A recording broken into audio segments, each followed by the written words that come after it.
আজি মই নিজৰ চুলিখিনিৰ কাৰণে এটা মহা ঔষধ বনালোঁ। সেইকাৰণে ভাবিলোঁ এই বস্তুটো সকলোৱে ব্যৱহাৰ কৰক। চুলিৰ সমস্যা সকলোৰে থাকে, সেইকাৰণে মই ভিডিঅ'টো বনালোঁ। তো ভিডিঅ'টো চাই যদি আপোনালোকে ভাল পায় তেতিয়াহ'লে মোৰ চেনেলটো লাইক, শ্বেয়াৰ আৰু ছাবস্ক্ৰাইব কৰি দিব। আৰু এয়া মই লৈছোঁ জবা ফুল, ৰঙা জবা ফুল লৈছোঁ আৰু কেইপাহমান জবা ফুলৰ পাতো লৈছোঁ আৰু এয়া হ'ল নৰসিংহৰ পাত আৰু কেইটামান লৈছোঁ আমলখি। তো দামী দামী তেল ব্যৱহাৰ কৰিব পৰা শক্তি সকলোৰে নাথাকে, তেল চেম্পু ব্যৱহাৰ কৰিব পৰা। তো ঘৰতে কিবা কিবি বনাই যদি আমি চুলিখিনি নিজৰ ধুনীয়া কৰি ল'ব পাৰোঁ আৰুনো কি লাগে, হয়নে? তো জবা ফুলৰ যিটো মাজত শীষ থাকে সেইটো গুচাই দিব লাগে আৰু নৰসিংহৰ পাতকেইটাও মই উলিয়াই ল'লোঁ।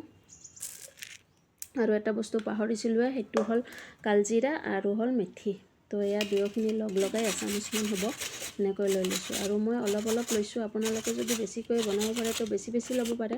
তো মই অলপমানে বনালোঁ, মই মাজে মাজে বনাই থাকোঁ আৰু লগাই থাকোঁ, সেইকাৰণে আপোনালোকৰ মাজত ভিডিঅ'টো আগবঢ়ালোঁ আৰু মই ফল' পাইছোঁ। তো এয়া চাওক, কেৰাহীটোত মই আগতে বনাইছিলোঁ এইটো, এয়া তাৰে তেল অলপ লাগি আছে। তো এয়া লৈ লৈছোঁ মই মিঠাতেল। তো আপোনালোকে যদি মিঠাতেলত বেয়া পায় তেতিয়াহ'লে নাৰিকল তেলো লগাব পাৰে। আৰু গেছটো একদম যিমান পাৰে সিমান কমাই দিছোঁ।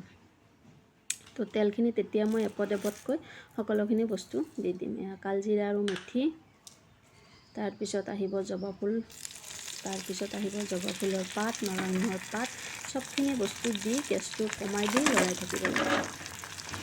আৰু আমলখিখিনি মই এনেকৈ চুকি লৈছোঁ। যদি আপোনালোকে চুকিব নোৱাৰে তেতিয়াহ'লে পিচিও দিব পাৰে। তো এনেকৈ গেছটো কমাই মই লৰাই ইফালে কামো কৰি আছোঁ, ইফালে এনেকুৱা অৱস্থা হৈ গ'ল। তো অলপমান বেছিকৈ জ্বলি গ'ল, কোনো কথা নাই, এনেকুৱা হ'ব লাগে ক'লা পৰি যোৱাকৈ। এতিয়া চাবচোন, এই বস্তুখিনি যেতিয়া মই ওপৰত উঠাই দিম তেতিয়া ধুনীয়াকৈ তেলটো তলত নামি যায়। আৰু এয়া ঠাণ্ডা হোৱাৰ পাছত আপোনালোকে চেকিও ল'ব পাৰে। মই কিন্তু এনেকৈ ঠাণ্ডা হোৱাৰ পিছত চেকি লোৱা নাই, এনেকৈ লৈ লৈছোঁ। সেইকাৰণে বহুতো ক'লা গুড়া আছে তাত, আৰু একো অসুবিধা নাই এইখিনি থাকিলে।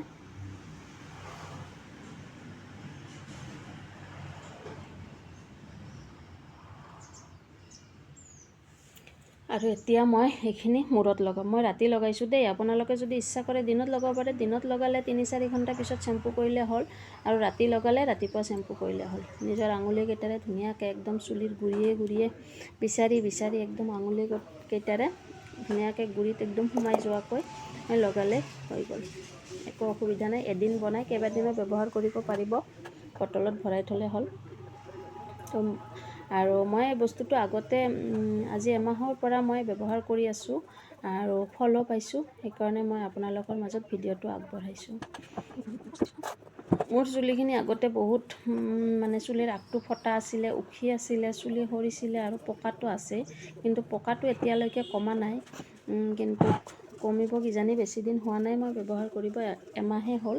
আৰু বাকীখিনি সকলো সমস্যা কিন্তু মোৰ কমি গৈছে। চুলিৰ যিটো উফি আছিলে, চুলিৰ খুজতি আছিলে, এইবোৰ সমস্যা চব কমি গৈছে। আৰু এনেকৈ মই ধুনীয়াকৈ লগাই ল'লোঁ, নিজৰ হাতেৰে লগাই ল'লোঁ। আৰু বেলেগে দি দিলেতো খুবেই ভাল, কিন্তু নিজে লগাই এনেকৈ খোপা এটা ওপৰত বান্ধি ল'লোঁ। লৈ এনেকৈ ৰাতিটো এনেকৈ থাকি ৰাতিপুৱা মই চেম্পু কৰি ল'ম। আৰু চেম্পু কৰাৰ পিছত চুলিখিনি ইমান ভাল লাগে, আপোনালোকে যদি লগাই তাৰপিছতহে গম পাব, নলগালে গম নাপায়। ধুনীয়া লাগে চুলিখিনি নিজে লাৰি থাকি।